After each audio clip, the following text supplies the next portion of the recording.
problema ka ba? Ayoko na talaga dito. Ayoko na. May iba pang nakakulong dito. Gusto mo ba magalit yung mga yan? Simula nang sumali ka sa pamilya Buenaventura, nagulo na ang lahat. Sinubukan namin na intindihin ang pamilya nila para sa'yo. Pero ngayon, buhay na ng ama mo ang kapalit. Hindi na namin kaya. Ulis ka na! Simula ngayon, huwag ka nang babalik dito! Wala ka ng pamilya! Doon ka sa asawa mo! Magsama kayo! We're gonna have to go through a series of tests and examinations first. Paano saan yun? Yung results na gagamitin nila sa korte para ma-prove nga na okay ka na at walang problema, hindi ka magwawala or anything. Abay, walang hustisya yung batas na yun. Nakapatay siya. Dapat siyang parusahan. Paano kung mangyari ulit yun at magwala ulit siya? Hindi siya pananagutin? Hindi naman po siya palalabasin ng ospital hanggat hindi nasisigurado na okay na talaga siya. Dapat habang nandito ka, papakita mo sa kanila kung gaano ka ka-mature. Ganun ba yun? Kaya yan. Kahit na clinically diagnosed siya with special needs, ay may free will siya to decide for himself. I think we have a case. Hindi man siya makulong sa piitan, madadala naman siya sa mental hospital. Ang mahalaga lang ho sa akin ay managot siya. Yun lang po ang hinihingi kong hustisya para sa asawa ko.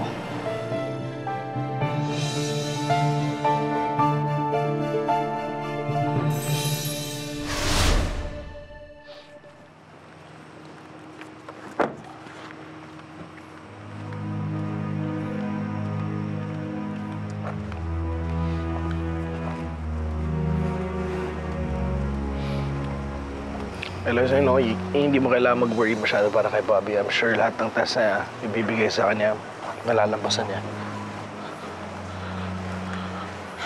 Alam ko naman yun. Kaya lang, nakalabas na siya. Ano na mangyayari? May kaso. Kapag napatunayan naman na wala siyang kasalanan, galit pa rin ang pamilya ko sa akin. Kapag napatunayan naman na siya ang gumawa, galit pa rin sila sa akin. Parang kahit anong gawin ko, ako yung talo eh.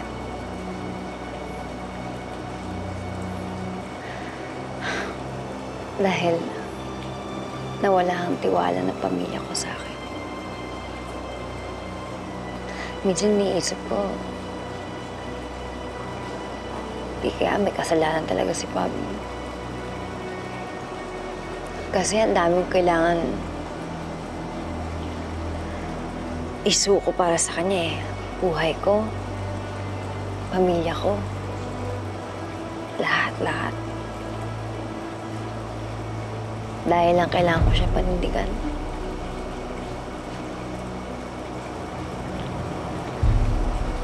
Ano ba talaga nasa puso mo?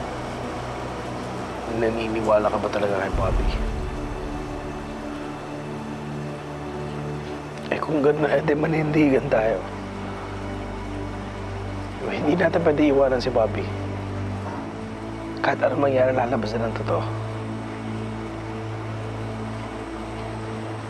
Sana nga lang kapag lumabas ng katotohanan, may kinabukasan pang nag-iintay para sa atin lahat. Na maging maayos pa ang pamilya ko.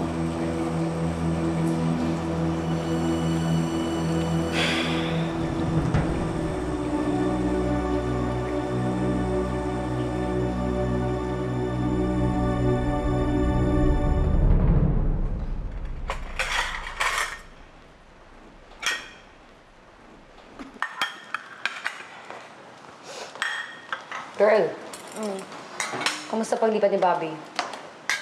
Siyempre, ayaw niya dun, pero wala naman din siyang choice. Di ka, kain ka muna, sabay mo kami, oh. Oo. Sige na, magpapahinga lang ako sa kwarto. Salamat.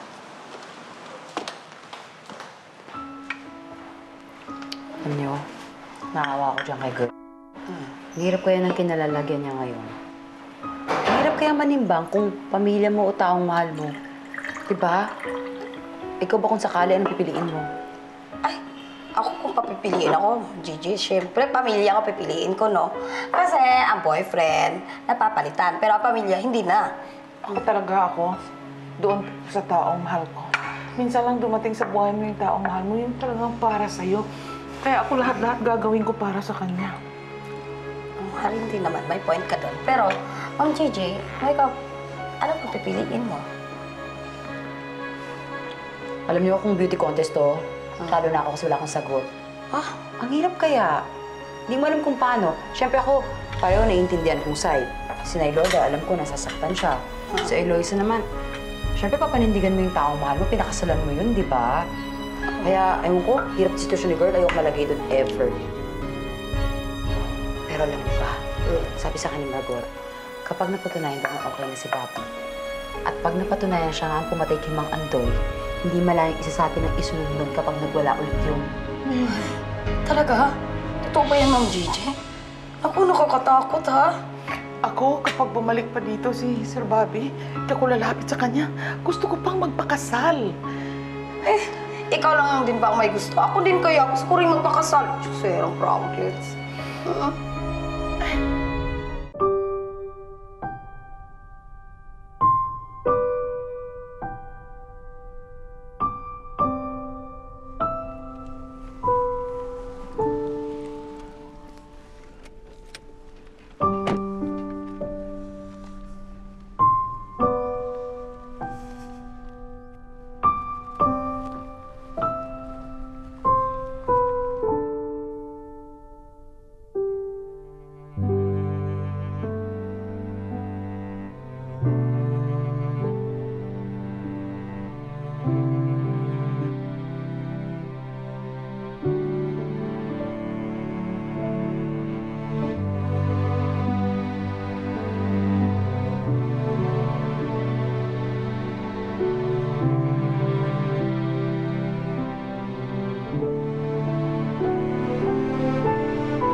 Because God has chosen to call our brother Andres from this life to himself, we commit his body to the earth, for we are dust, and unto dust we shall return.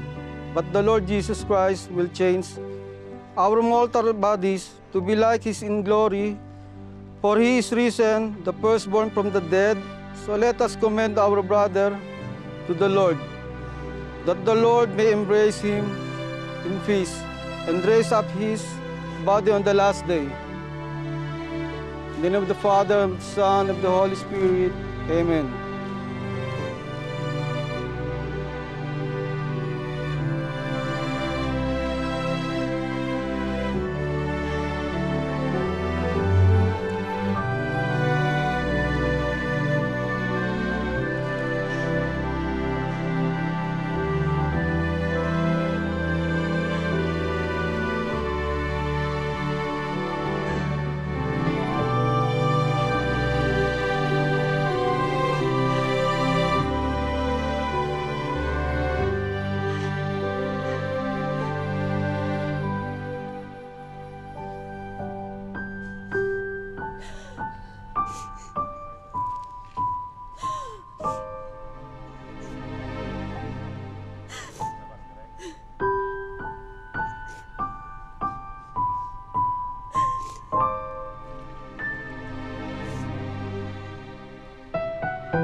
Iba pala yung pakiramdam pag ano.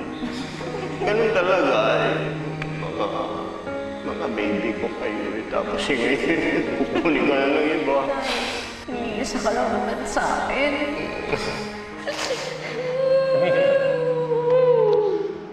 Tingin na. Anak, pasensya ka na. Kami pa ang nagsumo sa'yo sa lalaki yun.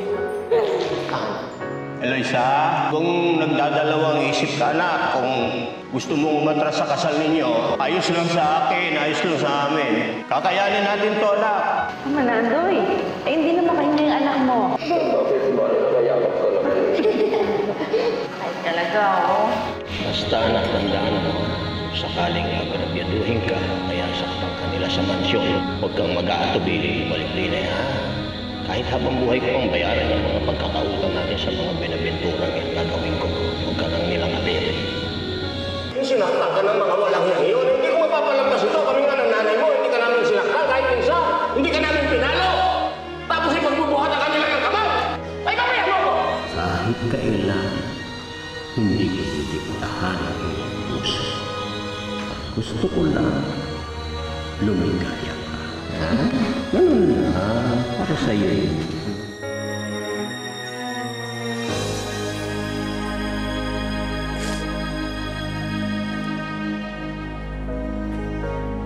Patawarin mo ako, Tay. Hindi ko ginustong mangyari ito.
Bobby? Bobby? Attention here, please, Bobby.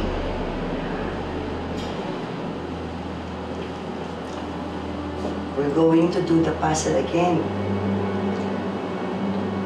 Okay, Bobby?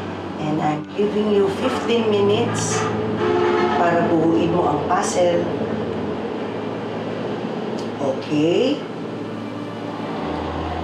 Hindi po.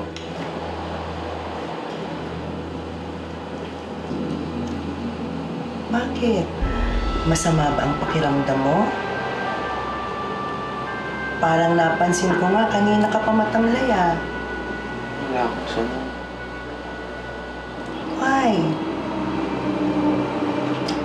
Come on, Bobby. Diba sabi ko sa iyo, you will tell me everything, bawat nang nararamdaman mo. Nasasad lang ako ngayon. Kasi ngayon yung libing ni Tatay Andre. Alam ko sad yung wife ko. Kaya sad din ako. You love Tatay Andoy? Siya yung second father ko eh. Alam ko, love din si Eloisa, kaya love ko din siya. Kaya nasasad ako kasi hindi ako makakapagpaalam sa akin.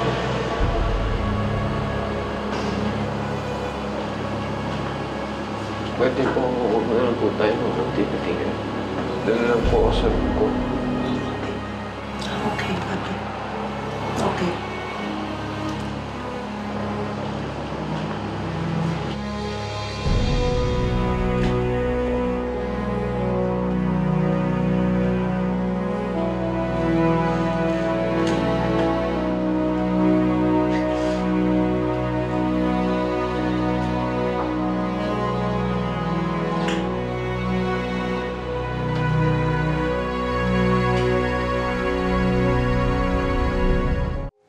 Surprise ako kung paano i-handle ni Bobby ang emotions niya.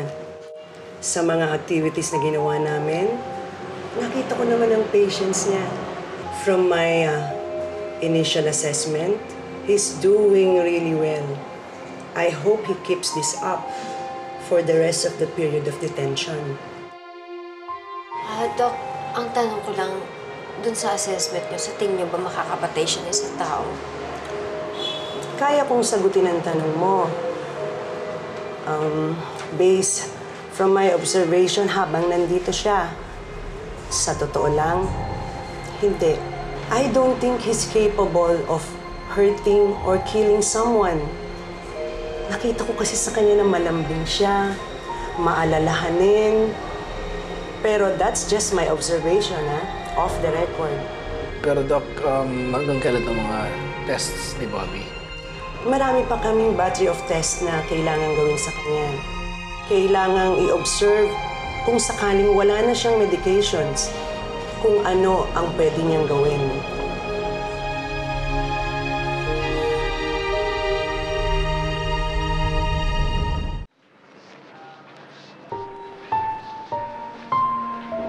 Sige, mag-blitz na kayo.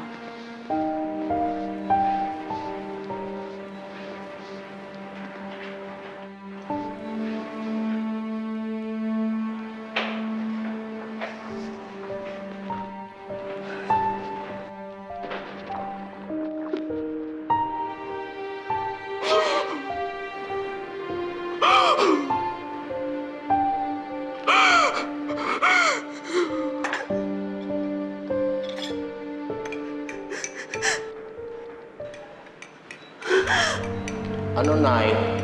Magkape ka muna, oh. Pinagtimpla na kita.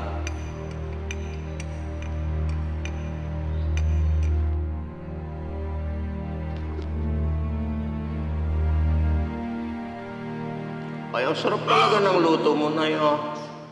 The best ka talaga magluto. Halika na, sabayan mo na ako.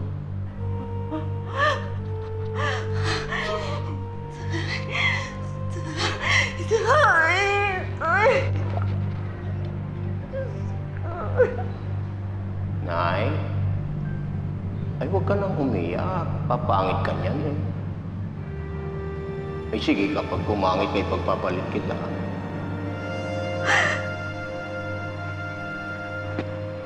Ay hindi, biro lang. Ipagpapalit ko ba naman ang pinakamagandang babae sa buong mundo?